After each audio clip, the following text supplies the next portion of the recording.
Enzo Recto, kalaban ang katiwalian at kasinungalingan, kakampi sa katotohanan at kabutihan. Mga kabunyog, mga kababayan, magandang araw sa inyong lahat. Welcome po sa isa na namang episode ng talakayan natin dito sa Attorney Enzo Bunyog YouTube channel. Kung hindi pa po kayo naka-subscribe sa Attorney Enzo Bunyog YouTube channel, subscribe na po kayo. Kung hindi pa po kayo naka-follow sa Informador, kasi napapanood rin tayo sa Informador Meta or Facebook page, follow na po kayo. O dito mga kabunyog, mga kababayan, ibang mga topics ang dinidiscuss natin dito, kaya regular din kayong sumubaybay dito. Pag-usapan nga natin itong si yung isa sa mga Teletubbies, umattend sa session ng Senado nung isang araw sa Senate Blue Ribbon Committee hearing. Hindi, pinagtatawanan yun eh. Ano ba yan? Teletubbies? Teletubbies? Hindi, may isa kasi doon na umattend. Nung simula pa lang ng hearing, may sombrero na, tapos nakatalukbong pa ng yelo. Nakatalukbong ng yelo. Hindi talaga makuha yung mukha. Hindi talaga makita yung mukha. Nung una, pinag-iisipan, bagong testigo, hindi pa pinapangalanan, hindi kilala, ayaw magpakilala. Pero napaka-importante ng kanyang sasabihin. Pinagbigyan yon. Pinagbigyan yon. Ibig sabihin, testigo ito kasi may mga ididiin ito. Pero ayaw niyang makilala siya ng publiko o kaya nung dinidiin niya. Okay, tama naman yon para lang makuha yung kanyang kwento.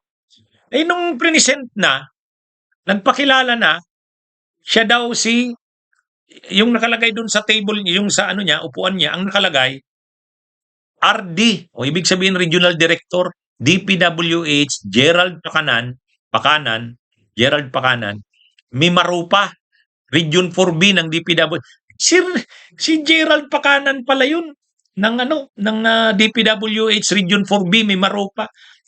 Bakit ka pa magtatakip ng muka? May pangalan naman doon kung sino ka eh.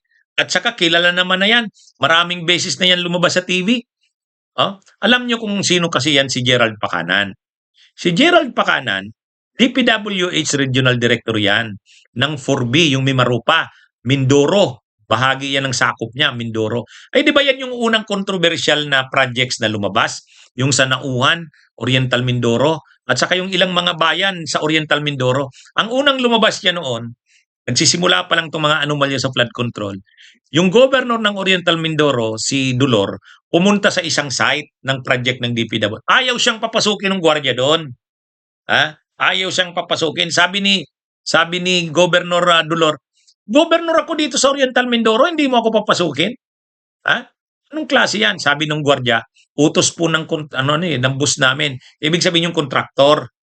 Di ngayon, tinawagan ngayon ni Governor Dolor, yung Regional Director ng DPWH. Director, hindi ako pinapapasok dito. Hayaan niyo po. Sabi, sige, next time pupunta tayo samahan mo ako. Pag hindi pa rin ako pinapasok dito, kasama na kita. Ito? Kaya nung sumunod, bumisita si Governor Dolor kasama na yung Regional Director ng DPWH, si Gerald Pakanan. Ngayon, nang naupo si Vince Dizon, nabanggit na naman yung Oriental Mindoro kasi yan din yung unang privilege speech ni Senador Ping Lacson. Kaya very controversial yung Oriental Mindoro kasi 290 million na projects. Ngayon, ang kontraktor palang nakakuha doon, SunWest, kay Saldico. Kaya ang kontraktor dyan, SunWest. Tapos ang regional director ng DPWH, si Gerald Pakanan. Sila ngayon ang unang kinasuhan. Sila ang kauna-unahang kinasuhan. 'Di ba? Si Gerald Pakanan, sila Saldico, yung mga officials ng SunWest, saka yung mga officials ng DPWH. Inisyuhan sila ng arrest warrant. Buti naman, itong si Pakanan, saka yung iba pang mga DPWH officials ng Mimarupa, sumuko. Kaya sila, nakakulong na yan si Gerald Pakanan. Nakakulong na yan. Yung mga SunWest ang hindi pa. Siya kasi Saldico, nagtatago pa sa ibang bansa. Pero si Gerald Pakanan, sumurinder yan. Tapos kaagad-agad, dinala yan sa Sandigan Bayan, nakulong yan sa may Payatas. Ngayon, dahil pinapa-attend siya dun sa hearing, dinala naman ng mga BJMP. Kumbaga nung mga dinala ng BJMP. Kaya dinala siya doon bilang resource person, pero nakakulong na yon si Gerald Pakanan. Kaya ang pinagtataka, anong dahilan? Bakit ka naka-covered ng muka? Ay maraming beses ka nang lumabas sa TV, maraming beses ka nang nabanggit sa TV. Ano naman ngayon ang inaano mo? Seguridad daw. Seguridad, nakakulong ka na nga sa kulungan eh. Sinisecure ka na doon. Sino namang gagalaw sa'yo doon? Kaya, ano yon pinag-usap-usapan, sabi ni Senador Kiko Pangilinan, hindi pwede yan. Magiging president yan ng ano natin dito. Lahat na lang na mag-a-appear dito, magko-cover ng mukha. Nakakulong na. Maraming beses nang nalumabas sa TV yan, kilala na yan. Tapos ngayon, ano? Kaya wala kahit si Senador Ping Lacson, napilitan na siyang tanggapin na mali talaga. Bakit So, pinatanggal yung cover sa mukha.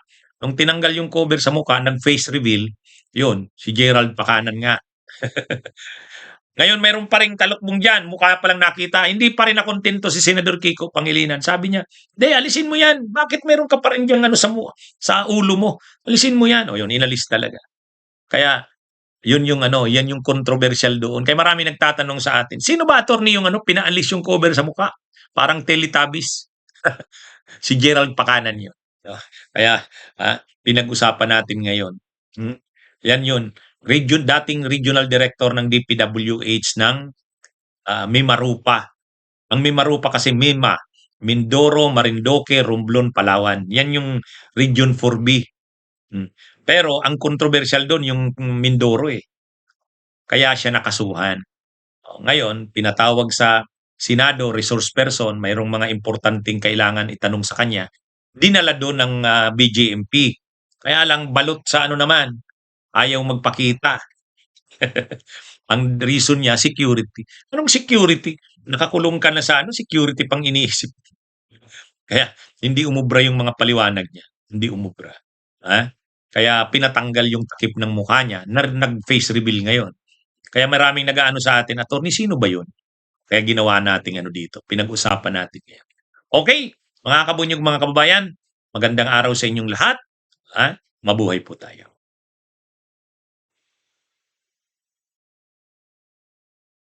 Bunyog, bunyog, halikan na kasama ka. Bunyog, kapag buklod ay may pag-asa. Luzon, Visayas, Mindanao, isa ang pananaw.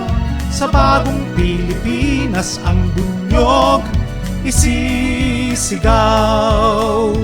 Bunyog, bunyog.